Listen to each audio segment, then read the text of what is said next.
नमस्कार. ग्रेट भेटमध्ये तुमचं मनपूर्वक स्वागत. यावेळी मी दिल्लीत आहे आणि माझ्या सोबत आहेत डॉक्टर नरेंद्र जाधव. सध्या ते केंद्र सरकारच्या नियोजन आयोगाचे आणि राष्ट्रीय सल्लागार समितीचे सदस्य आहेत. नरेंद्र जाधव हे रिझर्व्ह बँकेचे चीफ इकॉनॉमिक ॲडवायझर होते. तशी पोस्ट त्यांच्यासाठी खास निर्माण करण्यात आली होती. त्यानंतर ते पुणे विद्यापीठाचे कुलगुरू होते. आयुष्यामध्ये अनेक महत्त्वाच्या जबाबदाऱ्या त्यांनी पार पाडल्या आहेत. त्यामध्ये अफगाणिस्तान आणि इथिओपियामध्ये सुद्धा त्यांनी काम केलं आहे. तुमच्याकडे बघितल्यावर अखंड ज्ञानयोग आणि अखंड उत्साह म्हणजे काय हे कळतं. लक्षावधी इतर लोकांसारखाच मी डॉक्टर बाबासाहेब आंबेडकरांच्या विचारातून प्रेरित झालेला माणूस आहे. मला असं वाटतं की ज्यावेळी तुम्हाला खूप आवेगानं काही मांडायचं असतं त्यावेळी आणि ते करण्यासाठी लागणारी ऊर्जा आतूनच आपोआप येत असते. तुम्ही जिथून सुरुवात केली त्या वडाळ्यापासून प्रवास आहे आणि इथे येऊन पोचलात सत्तेच्या अतिशय जवळ. कसं पाहताय याकडे? जर तुम्ही अथक प्रयत्न करणार असाल, प्रयत्नांची पराकाष्ठा करणार असाल, तुमच्यापुढे जर उत्तुंग ध्येय असेल आणि त्याला जोड देणारी दुर्दम्य अशी इच्छाशक्ती तुमच्याकडे असेल तर तुम्ही खूप काही साध्य करू शकता. जातीय व्यवस्था आता संपलेली आहे असं मानणं हे तद्दन मूर्खपणाचं आहे असं मला वाटतं. कारण आज मी तिला जाती व्यवस्था ही आपल्या मानसिकतेमध्ये दडलेली आहे. त्यामुळे नंतरच्या काळातही मला त्याचं प्रत्यंतर आलेलं आहे, अनेक वेळा आलेलं आहे, परंतु ते सॉफिस्टिकेटेड. रिझर्व्ह बँकेत तुम्ही जे काम केलं हे सर्वसामान्य अधिकारी जे काम करतात तसं काम नाही आहे. बरोबर. भारतीय अर्थतज्ञांच्या एका मोठ्या बैठकीमध्ये त्यावेळच्या गव्हर्नर साहेबांनी माझा उल्लेख केला होता की he is the James bond of reserve bank of India. नंतरचा एक प्रसंग मला जो सांगायचा वाटतो तो म्हणजे इथिओपियामध्ये मला जे काम करायची संधी मिळाली. इथिओपिया सरकारला त्यांच्या चलनाचं अवमूल्यन करावं किंवा काय असा प्रश्न पडलेला होता आणि करायचं झालं ते किती प्रमाणात करावं आणि ते केल्यावर त्याचे काय परिणाम होतील याचा अभ्यास करायचा होता. आणि त्यांना IMF किंवा वर्ल्ड बँकेकडे जायचं नव्हतं आणि त्याच्याऐवजी त्यांनी मित्रदेश म्हणून भारतीयांकडे तशी मागणी केली आणि भारत सरकारने मला तिथे पाठवलं होतं. इकडे इथिओपियाला जाताना तिथल्या बँकर्सना मी ट्रेन करायला गेलेलो आहे असं कागदोपत्री दाखवलं होतं आणि खरं मिशन माझं हे होतं. आणि हिंदी पिक्चरमध्ये जसं बोरवली, खंडहर वगैरे वगैरे असतात पडक्या ठिकाणी, तसे मला इथिओपियामध्ये त्यावेळी हुकुमशहाची राजवट होती. मेंगिस्तू नावाचे हुकुमशाह होते.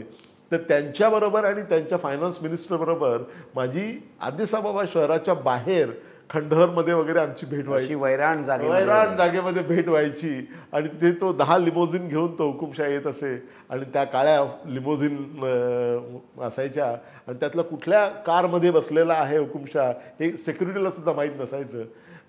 आणि तो सगळा नाट्यमय वगैरे प्रसंग होता. तिथे जाऊन तो रिपोर्ट मी लिहिला. पण अगदी अलीकडे तुम्ही अफगाणिस्तानमध्ये गेला आणि डेप्युटेशनवर गेला. तिथे तुम्हाला रिझर्व्ह बँकेने पाठवलं? नाही, रिझर्व्ह बँकेने नव्हतं पाठवलं, भारत सरकारने पाठवलं. भारत सरकारने पाठवलं नव्हतं. मग काय झालं होतं की 22 वर्षाच्या युद्धानंतर अफगाणिस्तान हा देश जो एकेकाळी अतिशय सुंदर देश होता त्याची पूर्णपणे तो जीर्णावस्थेत आलेला विध्वंस. 22 वर्षाच्या युद्धानंतर किती वाताहत होऊ शकते याची कल्पना आपण करू शकतो. त्या अर्थव्यवस्थेला पुन्हा उभारी देण्यासाठी त्यांना योग्य व्यक्तीची निवड करायची होती. अमेरिकन सरकार आणि इतरांचं नियंत्रणही तिथे होतं, मिलिटरी होती, अजूनही आहे. मात्र आर्थिक नियंत्रण USAIDच्या लोकांच्याकडे होतं. तर त्या USAIDने आंतरराष्ट्रीय पाहणी करून व्यक्तींची निवड केली. त्याच्यामध्ये माझी निवड करण्यात आली आणि रिझर्व्ह बँकेने मला परवानगी दिली. मी मनमोहन सिंगांच्याकडे जाऊन त्यांची परवानगी घेतली कारण मी त्यांना गुरुस्थानी मानतो म्हणून. आणि त्यांना विचारलं, ते म्हणाले की थोड्या वेळासाठी जा, जास्त वेळ जाऊ नकोस आणि आपलं कुटुंब अजिबात घेऊन जाऊ नकोस. कारण हे अत्यंत धोकादायक काम होतं. म्हणजे तालिबानचे हल्लेही त्या काळात होत होते. अगदी रोजच त्या काळामध्ये तिथे जाऊन I was the chief economic counsellor for Afghanistan. तिथे एक्सचेंज रेट मी ठरवत असे, इंटरेस्ट रेट त्यांचे मी ठरवत असे, दर आठवड्याला मी अनाऊन्स करत असे आणि तिथल्या सगळ्या लोकांना मौद्रिक नीती, मॉनिटरी पॉलिसी चं ट्रेनिंग देण्याचं काम मी केलेलं आहे आणि तिथे सगळी उभारणी करण्याचं काम झालं आणि ते खूप समाधानकारक आहे. हे सगळं ऐकता माझ्या असं लक्षात येत आहे की एखाद्या सिनेमाप्रमाणे तुमचा हा प्रवास आहे, एकदम चित्तवेधक वगैरे वगैरे. अफगाणिस्तानमधून तुम्ही पुण्यात आलात, पुणे विद्यापीठाचे कुलगुरू बनला. बरोबर. कसं झालं हे? काय केलं तुम्ही पुणे विद्यापीठात? मला अगदी आठवतं की अफगाणिस्तानमध्ये काम करत असताना एक दिवशी संध्याकाळी माझ्या पत्नीचा फोन आला आणि सगळ्या गोष्टी तिने केल्या इकडच्या तिकडच्या. आणि अचानक आठवल्यासारखं तिने मला विचारलं, अहो तुम्हाला कुलगुरू व्हायचं आहे का? कुलगुरू व्हायचं आहे का? माझा ठोका चुकला, कारण ते मी शिक्षक आहे तुम्हाला सांगितलं तर. तर मी म्हटलं कुठलं विद्यापीठ? कारण मला मुंबई विद्यापीठ अजिबात नको होतं. ते माझं विद्यापीठ असलं तरी, कारण त्याची अवस्था काय आहे ते आपल्याला माहिती आहे. पुणे विद्यापीठ. ती म्हणाली पुणे विद्यापीठ. मी क्षणभर थांबलो आणि 20 सेकंदानंतर लगेच तिला सांगितलं मी घेतो. तो फोन कोणी केला तेही तुम्हाला सांगतो, कारण माझं सगळं इट्स अन ओपन बुक. आपले पुण्याचे उल्हासदादा पवार यांनी तो फोन केला होता आणि विलासराव देशमुखांनी त्यांना सांगितलं की तुम्ही फोन करून विचारा साहेबांची यायची तयारी आहे का. मी ते स्वीकारल्यानंतर मला सगळ्यांनी वेड्यात काढला, अर्थात की हा वेडेपणा आहे. कारण मला तुम्हाला कल्पना येणार नाही, तुमचं आर्थिक नुकसान झालं होतं. नुसतंच नुकसान नाही, 1.25 कोटी रुपये वर्षाकाठी मला मिळत होते. त्याच्याऐवजी 5 लाख रुपये वर्षाला, म्हणजे 95% वेज कट. 95% वेज कट घेतलेला माणूस तुम्ही मला जरा कृपा करून दाखवा इकडे तिकडे. पण आय डिड इट. पुणे विद्यापीठाचं आमंत्रण मी का स्वीकारलं तेही मी तुम्हाला सांगतो. मी काही ठिकाणी मी सांगितलं, काही लोकांना ते आवडलं नाही, पण मला मुद्दाम ते सांगा असं वाटतं की त्याला एक सामाजिक काय म्हणतात सोशल डायमेन्शन आहे. म्हणजे पहा की पुण्यामध्ये पेशवाईच्या काळामध्ये दलितांवरती जेवढे अनन्वित अत्याचार झाले, एवढी अमानुष वागणूक त्यांना मिळाली, तेवढी आपल्या देशामध्ये कुठेही मिळाली नसेल.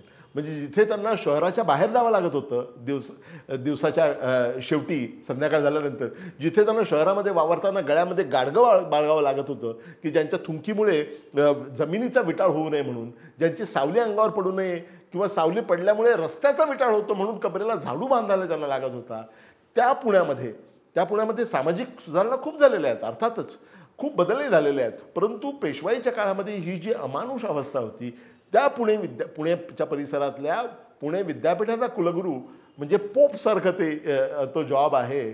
तो केवळ एक विद्यापीठाचा कुलगुरू असा जॉब नाही, तो पोपसारखा जॉब आहे. हे लक्षात घेऊन मी त्याचा स्वीकार केला आणि माझ्या मनामध्ये हे सगळं परिवर्तन डॉक्टर बाबासाहेब आंबेडकरांमुळे हे जे परिवर्तन घडलेलं आहे त्याचा मी साक्षीदार आहे असं मला वाटतं, त्याचं मी प्रतीक आहे असं मला वाटतं, म्हणून मी ते स्वीकारलं. त्या विद्यापीठाचं संपूर्ण कायापालट करण्याचं काम मी केलेलं आहे. मी सगळ्या कॉलेजच्या प्रिन्सिपल्सना बोलून सांगितलं की तुम्ही प्रत्येक कॉलेजने आपल्या परिसरातलं एक गाव दत्तक घ्यायचं आणि 3 वर्षामध्ये त्या गावाचं संपूर्ण कायापालट घडवून आणायचा, संपूर्ण कायापालट. आणि सगळे तयार झाले आणि इतका उत्तम प्रकारे काम केलं. त्यांना मी 15 कलमी कार्यक्रम करून दिला होता. झाडं लावण्यापासून लोकल लिडरशिप डेव्हलप करण्यापर्यंत, अंधश्रद्धा दूर करण्यापर्यंत, की समाज आणि शिक्षण हे एकमेकांच्या हातात हात घालून पुढे गेले पाहिजेत. म्हणजे समाजाने शिक्षणाकडून प्रेरणा घ्यावी आणि शिक्षणाने समाजाकडून प्रेरणा घ्यावी आणि दोघांनी हातात हात घालून पुढे जावं. विशेष करून गरीब विद्यार्थ्यांसाठी, मागासलेल्या विद्यार्थ्यांसाठी मी एक अतिशय महत्त्वाकांक्षी प्रोग्राम राबवला सॉफ्ट स्किल डेव्हलपमेंटचा. त्यातून असंख्य मुलं लाखो मुलं मुली तयार झाले आणि त्याचा इतका चांगला परिणाम झालेला आहे.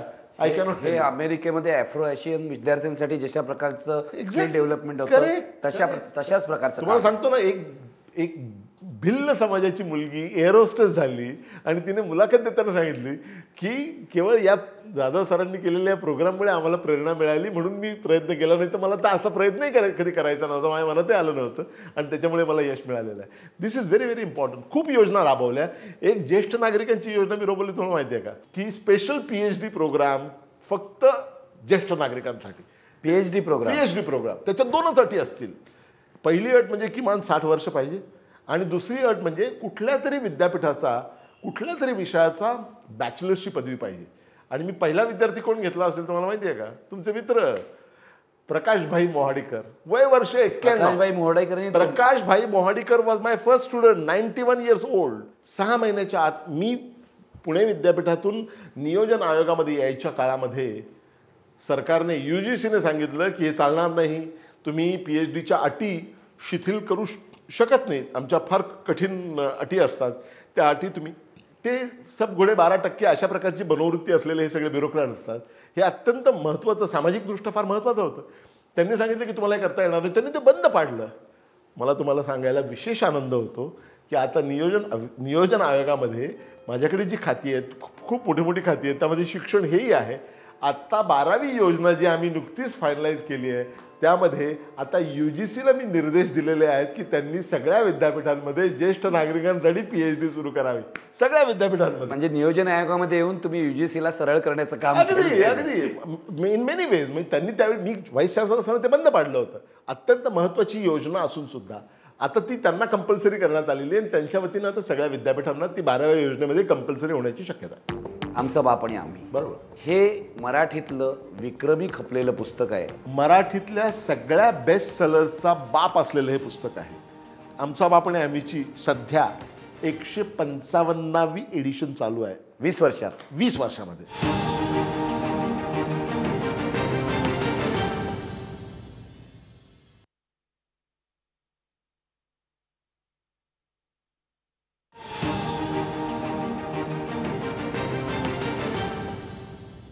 मला तुमच्या साहित्याकडे वळायचं आहे, पण त्याआधी तुमच्या वैयक्तिक जीवनाकडे. शुअर. मगासपासून तुमच्या बोलण्यामध्ये तुमच्या पत्नीचा उल्लेख येतोय, तुमच्या लग्नाचा उल्लेख येतोय, आणि मला असं वाटतं की तुमचं लग्न जे झालं हे सुद्धा एक सामाजिक परिवर्तनच होतं, निश्चित. आणि त्यासाठी तुम्ही संघर्ष केला. बरोबर. कसं झालं तुमचं लग्न, नेमकं काय घडलं? माझी बायको ही दलित समाजातली नाही. बऱ्याच लोकांना ती ब्राह्मण आहे असं वाटतं. ती ब्राह्मण नाही, ती CKP आहे. परंतु अजूनही कित्येक म्हातारे आमच्याबद्दल बोलतात, कोण नरेंद्र जाधव, म्हणतो बामणीशी लग्न केलं तो, असं अजूनही बोलतात. हे आपलं दुर्दैवी वास्तव आहे. मुद्दा असा आहे की आम्ही लग्न करायचं ठरवलं त्यावेळी दोन्हीकडनं बऱ्यापैकी विरोध झाला होता. माझ्या पत्नीची जी आई आहे किंवा होती म्हणूया, ती आता नाही आहे, तिला हे लग्न अजिबात मान्य नव्हतं. कारण तिने 2 दलित कुटुंब पाहिली होती. तर त्या दोन्ही कुटुंबामध्ये, दलित कुटुंबामध्ये तो जो पुरुष होता ते दोन्ही पुरुष रोज रात्री दारू पिऊन यायचे आणि पट्ट्याने आपल्या बायकोला मारायचे. हे तिने अनेक वेळा पाहिलं होतं. त्यामुळे आपल्या मुलीची तीच गत होणार असा त्या बापडीचा समज झाला आणि त्यामुळे तिने खूप विरोध केला. पण तो विरोध अर्थात डावलून आम्ही वसुंधरा माझी पत्नी ठाम राहिली. आमचं लग्न झालं. ती माझ्या लग्नातून निघून गेली. ती थांबली नाही माझ्या लग्नाला. माझी सासू की त्यानंतर मग आम्हाला मुलगा झाला and everything became all right. त्यानंतर माझी आई आणि माझी सासू यांच्यामध्ये जे नातं निर्माण झालं ना, ते इतकं सुंदर होतं. म्हणजे माझी सासू आमच्याकडे घरी आल्यानंतर माझी आई तिला ठेवून घेणार आणि मग माझ्या आईला ती माझी सासू सांगणार की ते जुनी गाणी तुम्ही म्हणा, आणि माझी आई कधीही कोणासाठी गाणी म्हणणार नाही, पण ती तिच्यासाठी गाणी म्हणणार. आणि मग या दोघी गळ्यात गळा घालून गाणी म्हणत राहणार जुन्या काळची. It was so beautiful. त्याच माझ्या सासूने तिच्या नातीचं नाव माझ्या आईवरून ठेवलेलं आहे. Can you believe that? अरे वा. हां, सोनाबाई माझ्या आईचं नाव होतं, तर तिने तिच्या नातीचं नाव सोना असं ठेवलेलं आहे. I think this is wonderful. हा फारच मोठा बदल आहे. मला या मुलाखतीच्या शेवटच्या भागात तुमच्या साहित्याकडे वळायचं आहे, आणि जवळजवळ 10,000 पानांचं साहित्य तुम्ही लिहिलेलं आहे. 22 पुस्तकं. 22 पुस्तकं लिहिलेली आहेत. मला तुम्हाला सुरुवात जी करायची आहे, तुमचं सगळ्यात गाजलेलं पुस्तक आहे आमचा बाप आणि आम्ही. बरोबर. हे मराठीतलं विक्रमी खपलेलं पुस्तक आहे, आणि त्याहीपेक्षा महत्त्वाचं अनेक आंतरराष्ट्रीय भाषामध्ये त्याचा अनुवाद झालेला आहे. काय आहे हा विक्रम? कशा प्रकारे हे पुस्तक जे आहे ते लोकप्रिय झालेलं आहे? कशा प्रकारे लोकप्रिय झालेलं मला नाही सांगता येणार, पण विक्रमाचं स्वरूप मी सांगतो. भारतातल्या, मराठीतल्या तरी नक्कीच म्हणता येईल, मराठीतल्या सगळ्या बेस्ट सेलर्सचा बाप असलेलं हे पुस्तक आहे.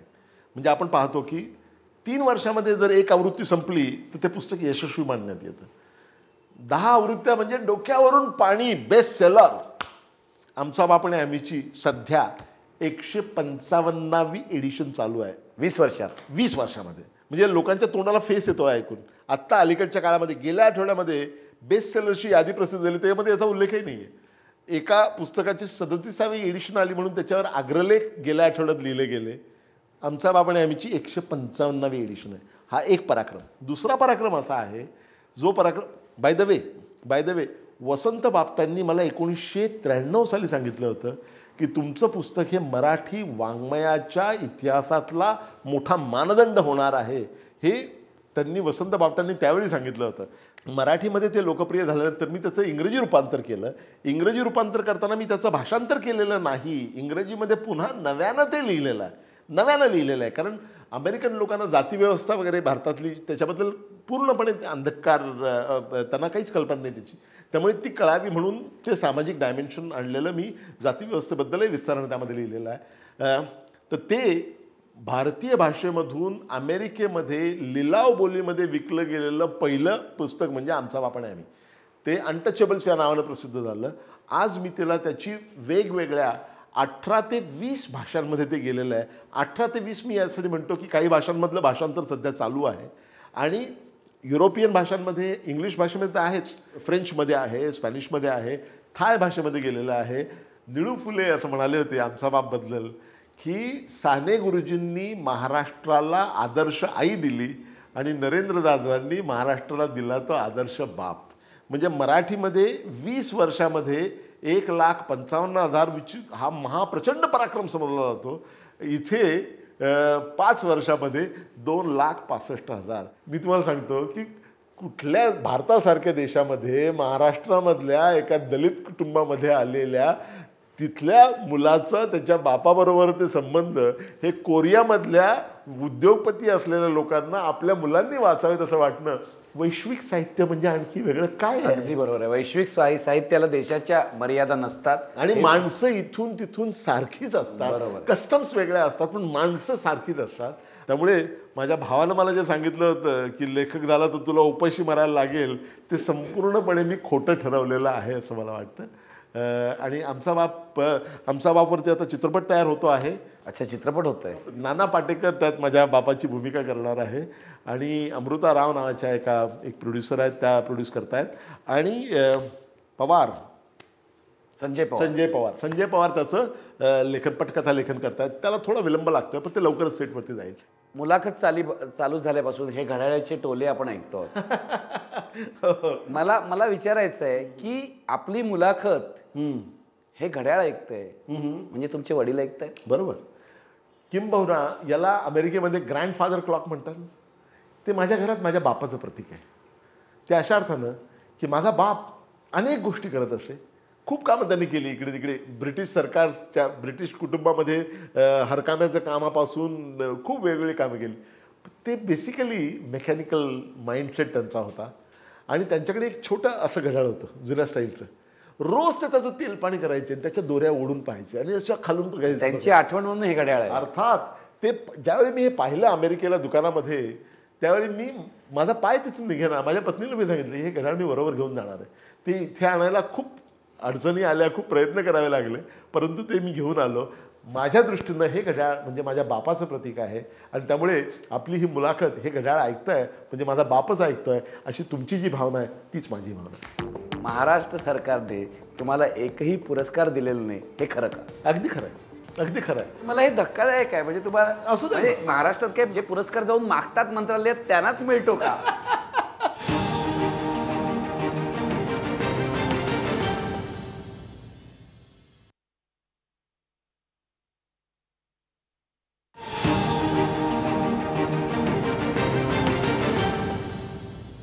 तुम्ही खूप महत्त्वाचे प्रोजेक्ट केलेले आहेत. बरोबर. आंबेडकरांच्या भाषणांचा संग्रह काढणं हे खूप मोठं काम आहे. ते तुम्ही केलेलं आहे. ते तर केलेलंच आहे, पण दिल्ली म्हणजे इतकी वर्ष जे काम झालेलं नव्हतं की आंबेडकरांचं जे घर होतं दिल्लीमध्ये ते त्याचं मॉन्युमेंट करणं हे झालेलं नव्हतं. त्याचाही प्रोजेक्ट तुम्ही केला आणि आता आंबेडकर रिसर्च सेंटरचाही प्रोजेक्ट तुम्ही करताय. काय आहेत हे प्रकल्प? ओके. आधी त्या प्रकल्पांबद्दल, नंतर भाषणांबद्दल. हे 2 प्रकल्प आपल्याकडे ज्यावेळी मुंबईला बाबासाहेब आंबेडकरांच्या चैत्यभूमीच्या स्मारकाचा ज्यावेळी खूप वाद चालला होता, खूप घमासान चाललेलं होतं, त्यावेळी शांतपणे दिल्लीमध्ये फार महत्त्वाची कामगिरी झाली. ती म्हणजे माननीय पंतप्रधानांनी माझ्या अध्यक्षतेखाली एक समिती नेमली आणि जिथे डॉक्टर बाबासाहेब आंबेडकरांनी सप्टेंबर 1951 मंत्रिपदाचा राजीनामा दिल्यानंतर ते ज्या घरामध्ये राहिले 26 अलीपूर रोड हा त्यांचा पत्ता, हे खाजगी घर होतं, त्या घरामध्ये ते राहिले आणि तिथेच त्यांचं महापरिनिर्वाण झालं 6 डिसेंबर 1956 रोजी. त्या जागेवरती जे स्मारक आहे ते अत्यंत जुजबी स्वरूपाचं स्मारक आहे. तिथे आंतरराष्ट्रीय पातळीवरचं स्मारक व्हावं अशी अनेक वर्षांची मागणी जी होती ती मान्य करून पंतप्रधानांनी माझ्या अध्यक्षतेखाली समिती नेमली आणि त्याचा मास्टर प्लॅन, विस्तृत मास्टर प्लॅन तयार करण्याची जबाबदारी माझ्यावर सोपवली. आणि मला सांगायला अतिशय आनंद वाटतो की 6 महिन्याच्या कालावधीमध्ये उत्तमात उत्तम मास्टर प्लॅन सगळ्या तपशिलासह तयार करून तो केंद्र सरकारला सादर करण्यात आलेला आहे आणि त्याच्यावरती आता अंमलबजावणी सुरू झालेली आहे. किंबहुना त्या अंमलबजावणीचं अध्यक्ष म्हणूनही मलाच नेमण्यात आलेलं आहे गेल्या आठवड्यामध्ये. कधी कधी पूर्ण होणार आहे स्मारक? हे पहा, त्यांचं म्हणणं असं आहे की याला 33 महिने लागतील. 33 महिन्यामध्ये हे पूर्ण होईल असं तांत्रिक. पण 3 वर्ष धरू, 3 वर्ष 3 ते 4 वर्षात पण पूर्ण. माझी अशी कल्पना आहे की त्याचं एक दृश्य स्वरूप लवकरात लवकर झालं पाहिजे, नंतर ते वाढवता येऊ शकेल. परंतु अनेक वर्षांची जी मागणी आहे त्याचं दृश्य स्वरूप नुकतं लगेचच झालं पाहिजे, शक्य तितक्या लवकर झालं पाहिजे अशी माझी भावना आहे. हा एक प्रोजेक्ट. दुसरा प्रोजेक्ट तर आणखी महत्त्वाचा आहे. आपल्याला सगळ्यांना जनपदचं महत्त्व माहिती आहे. 10 जनपद तर तुम्हाला पूर्णपणे माहीत. 10 जनपदपासून अक्षरशः हाकेच्या अंतरावरती 15 जनपद हा पत्ता आहे. तिथे जे 5 बंगले होते ते सरकारने ताब्यात घेतलेले आहेत. 15, 17, 19, 21 आणि 21A असे 5 बंगले त्यांनी ताब्यात घेतलेले आहेत आणि ते सगळे मोडून तिथे मोठ्या प्रमाणावरती doctor Ambedkar centre for social justice या संस्थेची निर्मिती करायची आहे. तिथे एक नॅशनल पब्लिक लायब्ररी असेल, तिथे एक मीडिया सेंटर असेल आणि सगळ्यात महत्त्वाचं म्हणजे संशोधन केंद्र असेल. बाबासाहेब आंबेडकरांना जे विषय अभिप्रेत होते सामाजिक न्यायाचे त्याच्याबद्दल राष्ट्रीय आणि आंतरराष्ट्रीय पातळीवर संशोधन करणारी संस्था म्हणून या संस्थेची निर्मिती होते आहे आणि त्या समितीचं अध्यक्षपदही माझ्याकडे आहे. त्याचाही विस्तृत अहवाल आम्ही सादर केलेला आहे. तोही आता कार्यवाहीमध्ये येऊ घातलेला आहे. हे 2 प्रोजेक्ट फार महत्त्वाचे. म्हणजे याच्यावर काही चर्चा झाली नाही. महाराष्ट्रामध्ये याच्या बातम्यासुद्धा अशा छोट्या इकडे तिकडे आल्या. तिथे चैत्यभूमीच्या स्मारकाबद्दल खूप गाजावाजा झाला. पण मला मुद्दाम सांगायचं वाटतं की शांतपणे इथे दिल्लीमध्ये हे जे 2 फार महत्त्वाचे प्रोजेक्ट येऊ घातलेले आहेत ते अत्यंत लक्षणीय आहे. तुम्ही महाराष्ट्राबद्दल बोलताय, तुम्ही दिल्लीत मोठं काम करताय आणि महाराष्ट्रात त्या बातम्याही आल्या नाहीत. मला असं कळलं की एवढं सगळं साहित्य लिहून तुम्हाला अनेक पुरस्कार मिळाले, राष्ट्रीय आंतरराष्ट्रीय पुरस्कार, पण आजपर्यंत महाराष्ट्र सरकारने तुम्हाला एकही पुरस्कार दिलेला नाही. हे खरं का? अगदी खरं आहे, अगदी खरं आहे.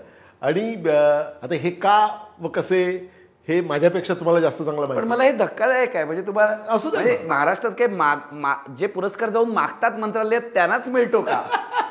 नाही, त्याबद्दल मी काही बोलणं उचित होणार नाही, कारण ते वेगवेगळे कंपू झालेले आहेत आणि आपण ते पाहतो आहोत. इथे मुद्दा काय आहे की मी लिहिलेल्या साहित्याला राष्ट्रीय आणि आंतरराष्ट्रीय अनेक पुरस्कार मिळालेले, साहित्य अकादमीचा पुरस्कार धरून मात्र महाराष्ट्र शासनाच्या साहित्याबद्दलच्या पुरस्कारांपैकी एकही पुरस्कार मला मिळालेला नाही. याच्याबद्दल खेद वाटावा की आश्चर्य वाटावं याच्या मी पलीकडे गेलेलो आहे. मला सगळे मिळालेले पुरस्कार तुम्हाला माहिती आहेत का? मला 55 पुरस्कार मिळालेले आहेत आणि 56वा पुरस्कार आता येत्या आठवड्यामध्ये 3 मार्चला मला महर्षी वाल्मिक राष्ट्रीय पुरस्कार हा साहित्याचा सर्वोच्च पुरस्कार मिळतो आहे. आणि तो ज्या व्यक्तीबरोबर मला मिळतो आहे ती व्यक्ती किती मोठी आहे तुम्हाला माहिती आहे. महाश्वेता देवी आणि नरेंद्र जाधव या दोघांना हा पुरस्कार आता मिळतो आहे पुढच्या 3 मार्चला. रवींद्रनाथ आणि त्यांचे भाऊ यांनी तुकोबांचे अभंग बंगालीमध्ये नेले, हे आपल्याला माहिती आहे का? आपल्याला तुकोबांचे अभंग तुकोबांचे अभंग त्यांनी मराठीतून बंगालीमध्ये नेले.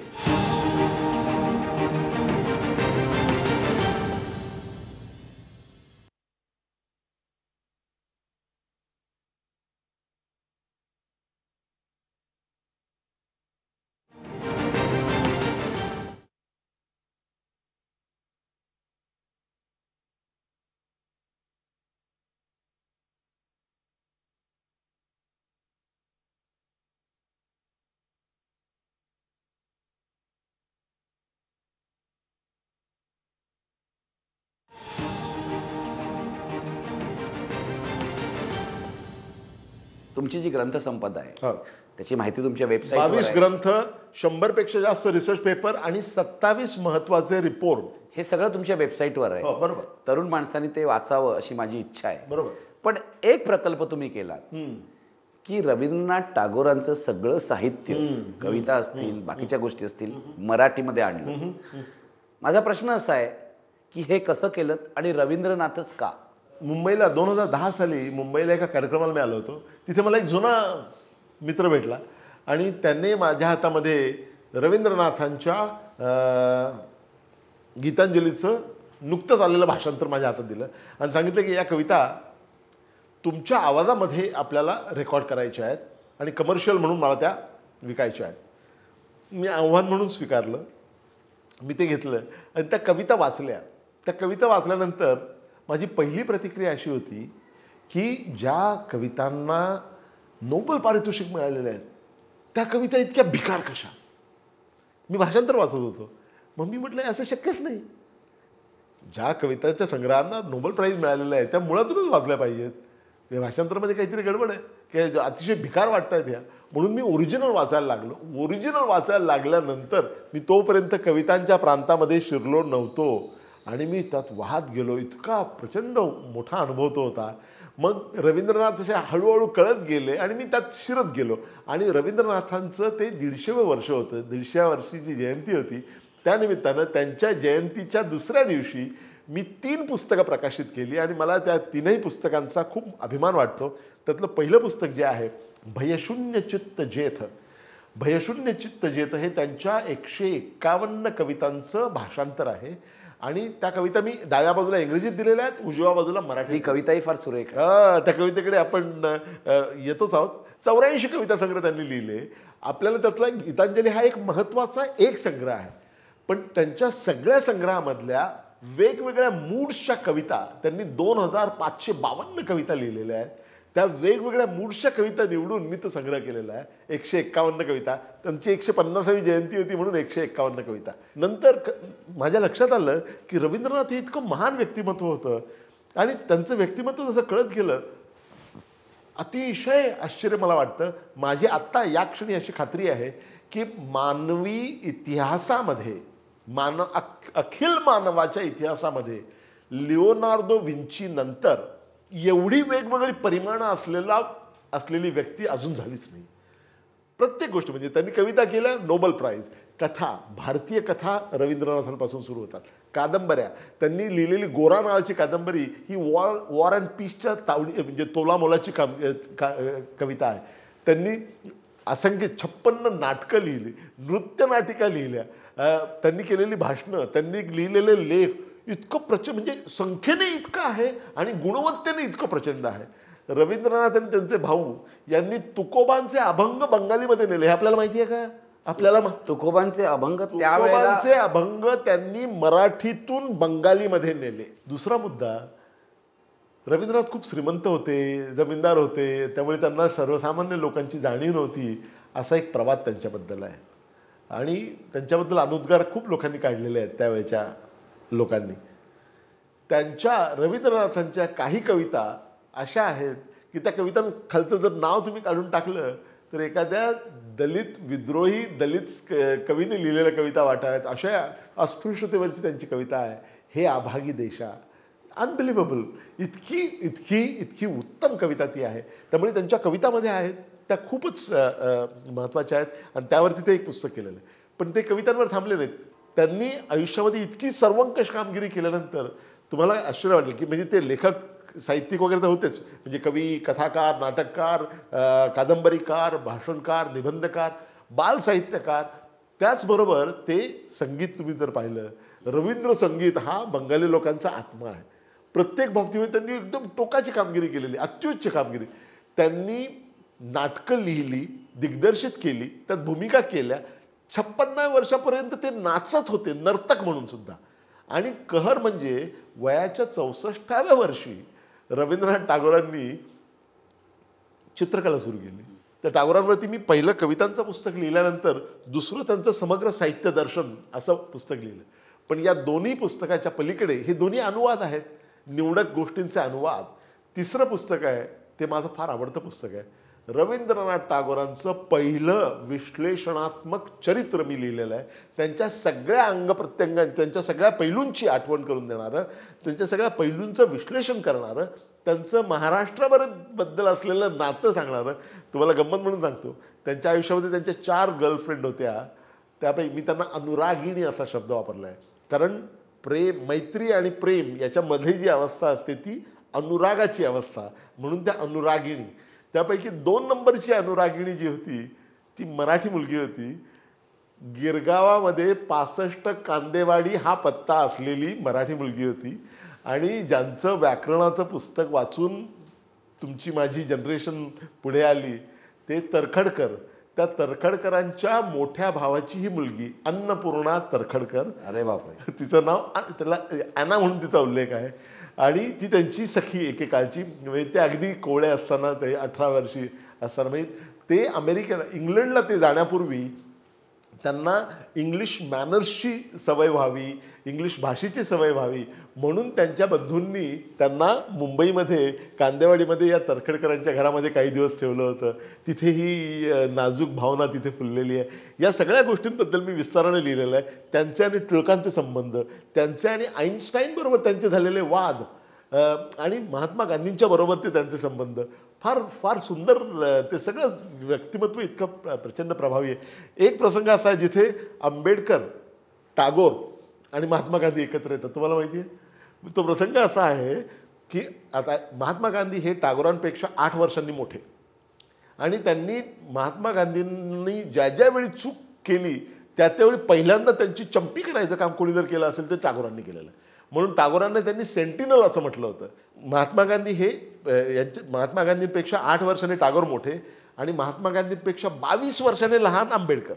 1932 साली ज्यावेळी गांधी आंबेडकर वाद झाला, पुणे करार जो झाला तो ज्यावेळी मिटला, तो वाद ज्यावेळी मिटला, पुणे करार ज्याला आपण म्हणतो स्वतंत्र मतदारसंघाच्या इश्यूवरून, तर तो जो वाद झाला त्यामध्ये अटीतटीची भूमिका घेण्यात आली होती महात्मा गांधी आणि डॉक्टर बाबासाहेब आंबेडकर.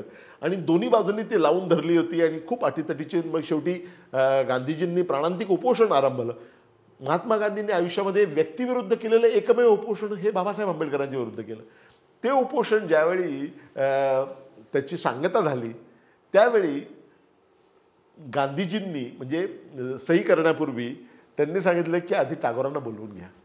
त्यावेळी गांधीजी 64 वर्षाचे होते, रवींद्रनाथ टागोर 72 वर्षाचे होते. आणि त्यावेळी दळणवळणाची साधनं आता आहेत तेवढी सुलभ नव्हती. तरी 72व्या वर्षी कलकत्त्याहून तातडीने टागोर तिथे जाऊन पोहोचले. तोपर्यंत गांधीजींनी उपोषण सोडलं नाही. आणि मग तिथे गेल्यानंतर टागोर तिथे पोहोचल्यानंतर महात्मा गांधींनी सांगितलं की तुम्ही आलेला आहात, तुमचं भजन ऐकण्यासाठी मी थांबलेलो आहे. तुमचं ते अमुक भजन जे आहे ते मला फार आवडतं, ते तुम्ही मला गाऊन दाखवा. आणि मग महात्मा गांधींनी गुरुदेव टागोरांनी ते भजन त्यांना गाऊन दाखवलं. आणि त्यानंतर मग ते उपोषणाची सांगता झाली. 1904 साली टागोरांना प्रमुख पाहुणे म्हणून बोलावलं. त्यावेळी टागोरांनी शिवाजी महाराजांवर कविता लिहिली. दुर्दैवानं टागोरांनी ही कविता शिवाजी महाराजांवर लिहिली आहे हे महाराष्ट्रातल्या जवळजवळ कुणालाच विदित नाही.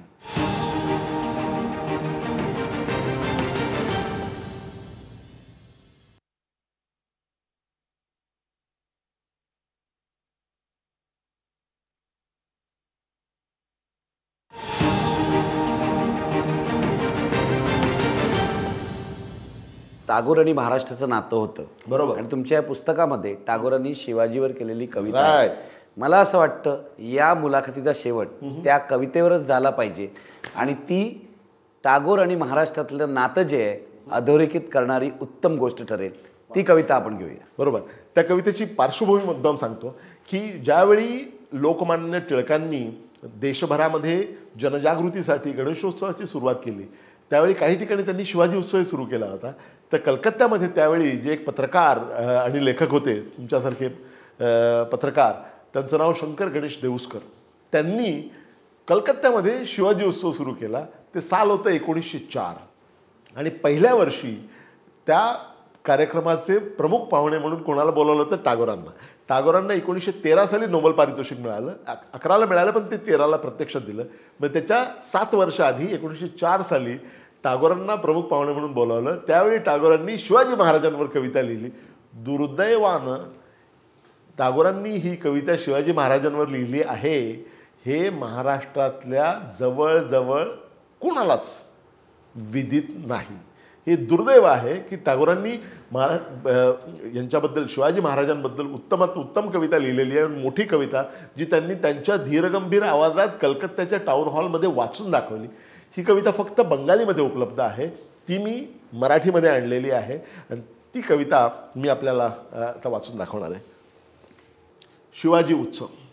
हे राजा शिवाजी, कोण जाणे कधी काळी मराठ्यांच्या देशी कडे कपारीतील राणी वन्य अंधारात विद्युल्लतेसारखी चमकून गेली तुझ्या मनात प्रतिज्ञा.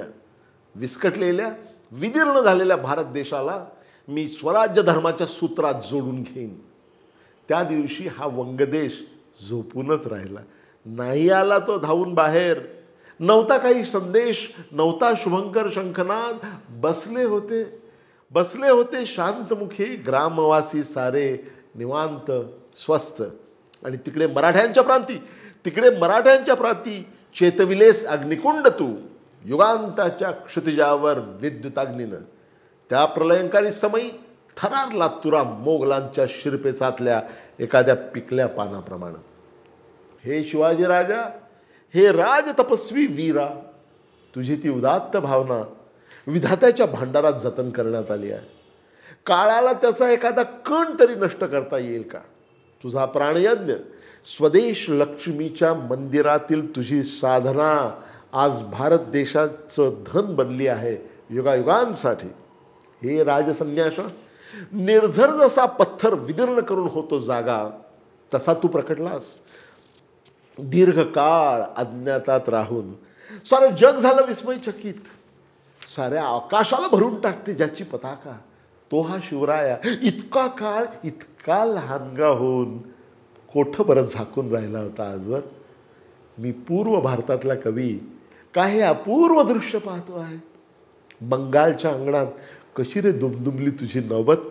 3 शतकांची गाढ अंधारी रात्र दूर सारून कसा रे तुझा प्रताप उगवला आहे आज पूर्व क्षितिजावर. सत्य मरत नसतं कधीच. उपेक्षेनं वा अपमानानं शतकानुशतक विस्मृतीच्या तळाशी दडपलं गेलं तरीही. हे राजन, आज आम्ही तुला ओळखलं. तू तर महाराजा आहेस. 8 कोटी वंगपुत्र उभे आहेत आज तुझे राजकर आपल्या हाती घेण्यासाठी. त्यावेळी नाही रे ऐकलं तुझं सांगणं. आता मात्र शिरोधार्य मानू तुझे आदेश. सारा भारत देश आता एक होईल तुझ्या ध्यानमंत्रानं. फडकवू आम्ही ध्वजा बनवून वैराग्याच्या उत्तरीयाची.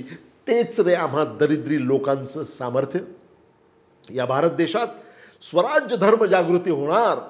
या तुझ्या महावचनाला आम्ही बनवू आमचं पाथेय. शेवटचं कडवं. हे वंगवासियांनो, म्हणा आज एकस्वरानं मराठ्यांसह शिवाजी महाराजांचा विजय असो.